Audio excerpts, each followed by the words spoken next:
Am I the a-hole for telling my fiancée that my friend's trauma is more important than her comfort? My best friend lost a parent a year and a half ago, which led him to a mental health crisis. Our friend group has been picking up the pieces ever since. He's doing much better now that he's in therapy, but he's definitely gone through it. What has complicated matters worse is my fiancée. It goes without saying that I love her, but she is the definition of a busybody sometimes. My best friend is a very private person. She knows something happened with him, but she doesn't know the details of what that something is. She probably never will. But because she's around me and my friends often as my fiancée and I live in the same house, she hears bits and pieces of the story and presses for more information. I try to circumvent this as best as I can. For example, I step out of the room for specific phone conversations. But still, it's hard to limit the discussion about it sometimes. If it's necessary, we bring it up and she's around in person. We'll refer to the Nolan situation without giving specifics. Nolan will also stop by my place at night when he can't sleep. This doesn't happen all that often, maybe twice a month. He'll text me or call me saying he's outside. I'll go sit with him and maybe smoke a little bit, then he'll head home. I'll wait up until I know he got home safely, then I go back to sleep. My fiancée hates this. She claims the phone calls always wake her up. They don't, she just sometimes happen to wake up for the bathroom while I'm outside, and that me not being in bed is alarming. This brings us to last night. Nolan stopped by and when I came back inside, my fiancée said she was putting a stop to it. She said all the sneaking around is making her paranoid, she doesn't feel like she can properly trust me or be a part of my friend group without knowing the details, and that Nolan needs to stop relying on me so much. I told her that no matter whether we're married, dating, whatever, she will never have any ownership over my friend's trauma, and that she was never going to be able to order me around in regards to it. I also said her comfort was less important than someone's actual physical well-being.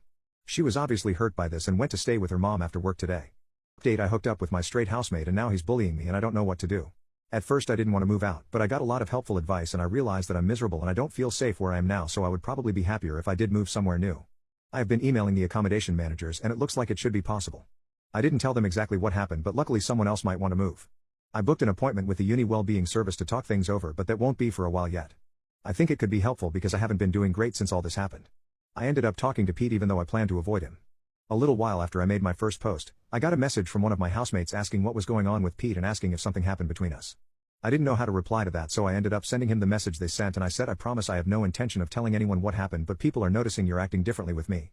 You might not care how you're affecting me, but I'm guessing you'd rather avoid these types of questions, so I'm asking you to please just leave me alone. He didn't reply, but later in the evening he was knocking on my door wanting to talk. I told him I didn't want to, but he wouldn't leave me alone and I gave in. He said he knew he was being a jerk, but he was confused by what happened because it was the first time he ever did that with a guy and he was insecure about it. He didn't apologize. I said that I was confused by it too and it was the first time I ever did that with anyone and I didn't react the way he did, so I didn't think it was an excuse. He got pissed off and he said I just didn't get it. Then he tried to kiss me again and he was quite angry and aggressive. I kicked him out of my room and told him very clearly that I just want him to leave me alone. I told him I will be polite, but I don't want to be friends or anything like that and I'm trying to move out as soon as possible. Now I'm back to being shut in my room until I'm able to move. I didn't tell anyone exactly what happened, but my other housemates know I'm trying to move and that he's being an asshole. He hasn't done anything or said anything to me since our conversation, so I really hope he just leaves me alone now. Am I the a-hole for wearing noise-canceling headphones when our baby is crying? Me and my wife have a little baby who for the most part is a chill and happy little thing who makes our world shine. But as with any baby, she cries and sometimes a lot. I'm diagnosed autistic and as a result have some pretty severe sensory issues, particularly around sound, and particularly when I'm tired. I have noise-canceling headphones which are a godsend, so I started wearing them when I found her crying too overwhelming, particularly when I get up at night with her. To clarify, I can still hear her crying and I don't put them on so I can ignore her crying. Quite the opposite, I wear them so I can hold her without feeling overwhelmed. Also, it's just her being a baby, not a medical thing. Most of the time she's a joy. I love our 2 a.m. feeds when it feels like nobody else in the world is awake except us, enjoying the stillness and solitude. I love her so much. My wife hates it and has asked me to stop. She said that being a parent involves having to cope with the bad stuff. It's what we signed up for and that it's important not to block out her crying so I can feel what our daughter is feeling. She also said that it probably scares our daughter to see her dad with stuff on his head when she's at her most distressed. What she said makes a lot of sense, so I stopped wearing them and handled the resulting meltdowns afterwards. But when I was talking to a friend, he said that's an unreasonable demand. I'm not a bad dad and my needs with my disability matter too. What's the most awkward thing you've witnessed at a high school reunion? Our 10-year was in 2015. I did not attend as I got roped into helping salvage a four-wheeler from the river that a couple buddies had found, so for about 3 or 4 months leading up to the reunion date, a few of the popular girls from our class started a Facebook group to organize everything. And it seemed to be going really well. People had moved all over the country but were saying they were moving their schedules around to attend. There was talk of renting an event hall on the fairgrounds. One girl's family now owned a local restaurant and offered to put up that venue for an after-hours thing, etc. Everyone seemed really into it, and from what I could see, all seemed ready and willing to put behind them whatever petty grudges and high school bullshit had existed 10 years before. Comes to the morning of, and absolutely no one has committed anything, and in fact it's almost complete radio silence on the Facebook group. Someone suggests that since we have no place reserved, should everyone just meet at the bars downtown and go from there? So it was that exactly 7 people showed up and played oversized Jenga. They at least looked like they had a good time. Was initially bummed when I had to miss it, but seeing the turnout I really didn't care. My dad is furious that my mom slept with other people in an open marriage he wanted. My parents got married when they were super young. My dad knocked up my mom, and their parents married them off. My grandfather was able to set up some business for my dad in a big city, and they moved here soon after my birth. My mom grew up in a conservative southern town where she was taught to be a submissive wife. And even after moving to the big city, she didn't spend much time socializing. She had no friends and never went out. My dad was only there to provide for us. He was always away on business, and he wasn't there as a husband for my mom or as a father to me. My dad made a lot of money, so we never lacked anything. Growing up, I became my mom's best friend. We would talk about everything. I pushed her to make friends and to find hobbies. After years of pushing, she started going to a nearby park and made her first friend, a gym trainer. Encouraged by her friend and me, she decided to join the gym. She met a few more people there and started having some semblance of a social life, but she still continued to tell me everything. I think my dad's new secretary gave him the idea, but he asked my mom for an open marriage almost a year ago. He told her he wasn't happy in their marriage and that she wasn't providing him with everything he wanted. My mom, who is a Christian wife, was mortified and told me about the proposal in tears. I suggested she get a divorce, but she said she didn't believe in it and she wouldn't be the one to end their marriage. As my dad pushed, I knew exactly where this would end up if my mom agreed. Her friend and I convinced her.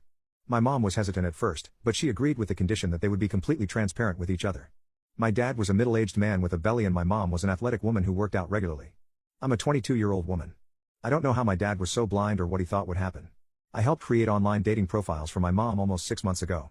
After getting an insane number of matches, choosing from them and chatting with them for months, my mom started hooking up with a few people. Getting all this attention has provided a massive boost to her confidence and she seems better. My dad hooked up with his secretary almost immediately. He's had very little luck with other ladies. With their transparency thing, my mom tells him about all her hookups.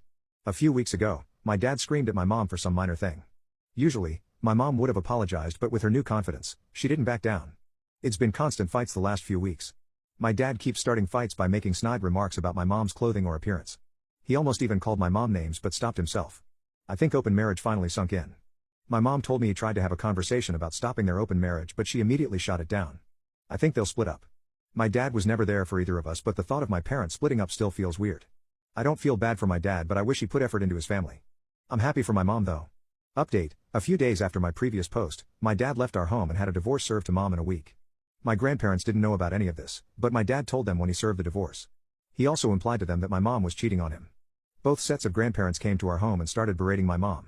I kept screenshots of all my parents' communications, and my mom showed them to them, and it got way worse after that.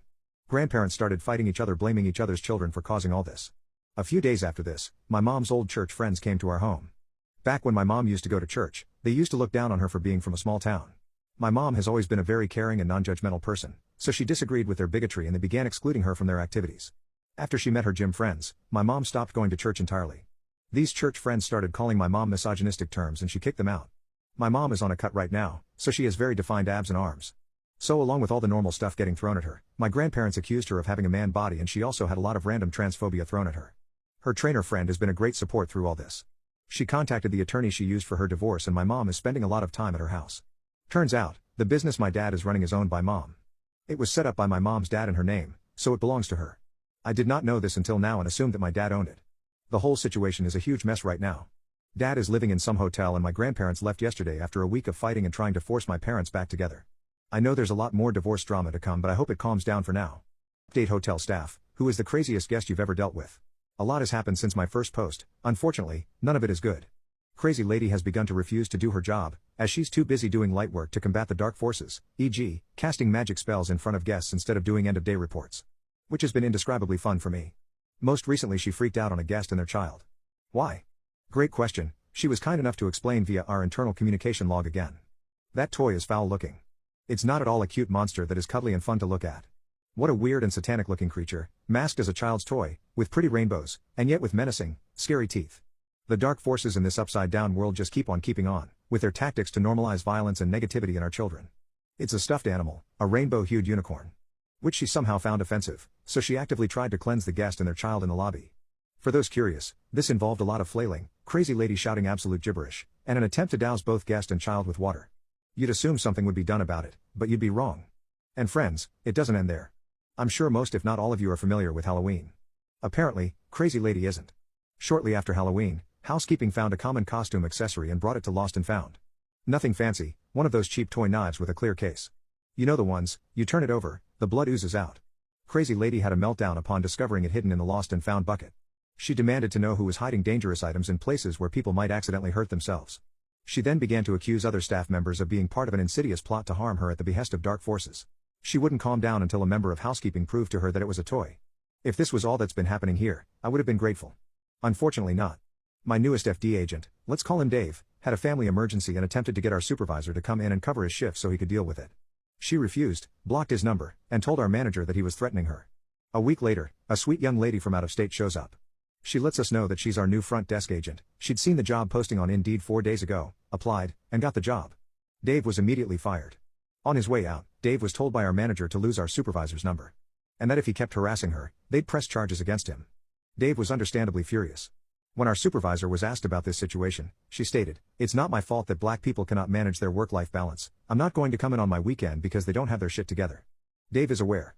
Dave has registered complaints with the state, and I'll be testifying on his behalf. But wait, there's more. Unfortunately, New Girl got shafted as well. Racist supervisor decided that New Girl only needed a sum total of 4 hours of training before becoming overwhelmed by the responsibility of getting her ready to solo our busiest shifts. New Girl has never worked in hospitality before, she doesn't know how to work our property management software, she's not even used to, or comfortable with, dealing with crowds of impatient people. It's not her fault, and I feel terrible for her. I've ended up working 12-hour shifts just to try to train her and help her with the morning rush. But there's only so much I can do. I'm a busy, grumpy dude who wants to be asleep by 11 a.m. I hooked up with my straight housemate and now he's bullying me and I don't know what to do. I'm 18 and I'm a university student in the UK. I live in student accommodation and 8 of us share a flat, 5 girls and 3 boys. I get along with everyone usually. I'm gay, which everyone knows. It's never been an issue at uni before now. One of my housemates, Pete, is 23, we're in the same year at uni but he didn't start right away after school. We always got along okay but he's not someone I'd normally be friends with. He's a stereotypical rugby lad from a rich family basically. He's always seemed very straight and he can be a bit homophobic but he says it's a joke. A few weekends ago, I went out with most of my housemates but I didn't get into the club we were going to because the doorman thought I was too drunk. I don't actually think I was that bad and I wasn't blackout or anything but I decided to just go home. Pete said he'd go with me which I found strange because he's not normally considerate. When we got back we stayed up for a bit and he ended up kissing me and wanting to sleep with me which was totally out of the blue as I thought he was straight. It was definitely him that started it and he was coming on quite strong but I did fully consent to it to be clear. I wish I hadn't though because it was a bad experience. I'm not very experienced and I don't usually hook up, I'd rather be in a relationship. I'm also not really attracted to him. I just liked him as a friend. The intimacy was really bad, he was too rough and at one point it hurt so much I seriously felt like passing out. He didn't hurt me on purpose, he just didn't know what he was doing and he didn't listen when I told him. It was still bad though and I regretted it. Right after he said not to tell anyone which was fine with me. I thought we'd pretend it didn't happen but since then he's been really mean to me. He's rude and makes horrible jokes about me and then says he's just messing around. He always did this but it's 10 times worse now. He also keeps doing really hurtful pranks. For example, we each have a post tray and he keeps filling mine with leaflets about ending my life and STI clinics and things like that so it looks like I ordered them. I was cooking a frozen meal in the oven and went back to my room and he took it out of the oven and put it back in right at the end of the cooking time so when I took it out it was still fully frozen and needed around another 40 minutes. I know that doesn't sound like a big deal but I'm type 1 diabetic and meal times are important. I didn't have anything else to eat and I felt very ill.